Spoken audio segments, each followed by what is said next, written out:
Hello and a very warm welcome to ET Studios. I'm Himanshi Tiwari and we are joining you from ET Annual Conclave 2024. Now, with AI, automation, IoT, and cloud computing revolutionizing industries, we are seeing incredible opportunities, but at the same time, incredible cybersecurity risks as well. To discuss this and much, much more, we are joined in by Minati Mishra, who is Director Cybersecurity at Philips.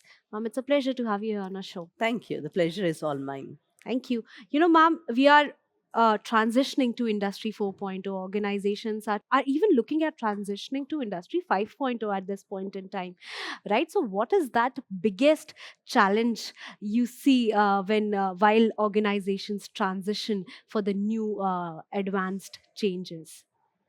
When the organizations are transitioning to the new, say 4.0, the major challenge is the vastness and the variety.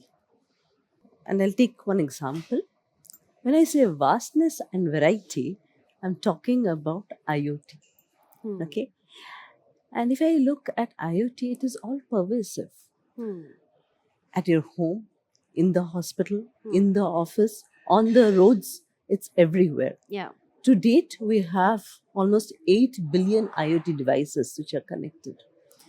And this is a major area wherein we have so much of variety. Not every almost every other IoT device is different. Yeah. The way it communicates, the way it updates, you may not be able to even discover those IoT devices. That is one of the major challenges which we face. And the other one is we of course have advances in technology, and we with that, for example, AI, we are building on it. We need to do that. We need to keep pace to be relevant. Hmm. But at the same time, we really need to understand Hmm. what are the risks and address it. Yeah. Okay. At this point in time, cybersecurity, automation, IoT uh, requires a lot of attention, right? We are in the world of interconnected devices, right? So, how do you at your company, or how should companies at large look at balancing this sort of interconnected world with security? You don't compromise with innovation, but also you don't compromise with security at the same point in time. Innovation, as I mentioned earlier, is something we should not compromise. If we compromise, we'll become legacy very soon. Hmm. So every company has to reinvent, innovate itself. Hmm. And security has to be an enabler. And in fact, without security, that innovation may not be as successful. So Yeah. security is a key ingredient. And the question is, how do we really incorporate it? And I come from a product security background in which we basically look at how do we securely create, develop our products, securely deploy and monitor, Hmm. right from the requirements Hmm. till the deployment. Security should be embedded in the life cycle. So, if it is requirements, what are the security requirements are there in the product it has to Yeah. comply to? In the design phase, what it needs to do. In the development phase, what it needs to do. So, all phases of development has a security component which has to be complied All to. right. Cybersecurity, IoT, and all of these things require a shift in thinking as well. So, how are you kind of maintaining all those policy regulations and frameworks while transitioning towards Industry 4.0? Many of the regulations are a lagging indicator. They follow the technology or maybe the best things which are coming up. So, one thing is a regulation is a mandate. We need to do it Hmm. for a regulated industry like healthcare. Hmm. We have to ensure that every product and solution which goes out of the company Hmm. has to mandatorily adhere to certain policies Hmm. and regulations. Hmm. Okay, and how do we enable it? Is we have a common set of requirements Hmm. which are derived from various regulations which are fed for every product development team, and that become a requirement for the team which it has to implement. All right, at this point in time, if you'll see, at least from my perspective, human beings are the weakest links when it comes to Industry 4.0, right? And it's really very important to kind of, for all of us, right? For your employees to be cyber aware, to be vigilant. So, how are you making your employees cyber aware and vigilant at these? Right now, when we are at the cusp of this huge transition. Rightly said, humans are the weakest link, and awareness is a key element. I think everybody Yeah. would agree to it. Yeah. But the key thing over here is number one, how can I make that awareness really very role specific? Some of the elements will be generic for the entire organization. For example, phishing email. How can I ensure that the phishing email awareness is understood by every employee? Can I make it more fun by simulations? So people actually, in case in a simulated email they click the wrong link, they get a notification. The guys who are have understood, they did not learn it. So that way we Hmm. can make it easy and fun.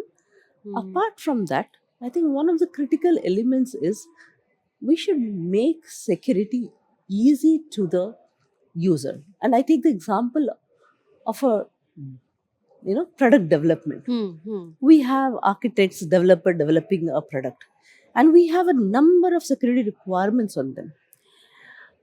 And adoption will be effective only when we make it easy. And how can we make it easy? Number one, of course, we consolidate the tooling so that the developer doesn't have to go to different places to understand the security posture of the system.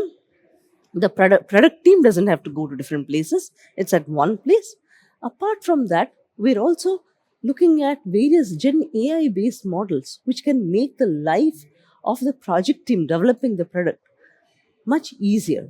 So for example, can I really give a diagram, and from that can I generate the threats associated with the product? Hmm. And the middle box is a Gen AI model, which Okay. we can centrally develop, which will understand the diagram and generate the threats. Hmm. These are the ways in which we can make it easier for the user, and only when it is easy, the adoption will increase, and basically the appreciation will also increase. Yeah, absolutely. As we are wrapping up this conversation, just your two cents, or maybe what do you think when it comes to the future trends of organizations transitioning to Industry 4.0 and more advanced stages? Perhaps, what are those future trends in cybersecurity you see? We have just touched the surface, Yeah. scratched the surface over here. And if I look at the way certain trends are increasing, for example, Gen AI, Hmm. I see a lot of mass scale use of that. Hmm. And then we really need to build system. Number one, we need to build systems which make use of Gen AI, but in a secure way. Okay, Yeah. that's one thing.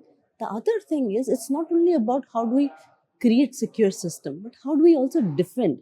Because at the other end also, the offensive or the hackers would also use AI Hmm. based Yeah, models to hack exactly. into systems. Yeah. Are we creating our ecosystems which can basically ward off these attacks? And I can basically ward off these attacks only if I'm up to date with what the other side is doing. Hmm. We'll Hmm. be as good, we'll be a good warrior if we understand the enemy's mind. Enemies Right. better. Yeah, AI for security, but also securing your AI Yeah, usage, exactly. right?